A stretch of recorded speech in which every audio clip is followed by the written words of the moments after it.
O kısa mesajı bizde izlediniz.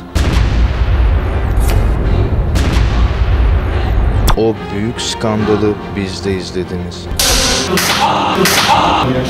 O şok baskını bizde izlediniz. Şu madde kullanıyor musun? Elim ayağım titriyor ya, şaşırdım yani. O ölüm tehdidini bizde izlediniz. 10 kardeşimden bir kardeşiyle feda ederim. Kanı dökülecek. Daha fazlasını bizde izlediniz. Bizden kaçmaz. Alnının damarı çatlamasın. Tebrik ederim. İyi gazetecilik. Zavallı. Oğlum sen nasıl? Daha fazlasını bizde izleyeceksiniz. Sizin programın adı Bizden Kaçmaz ya. Bizden de kaçmaz. Bu akşam magazin adına çok şey değişecek.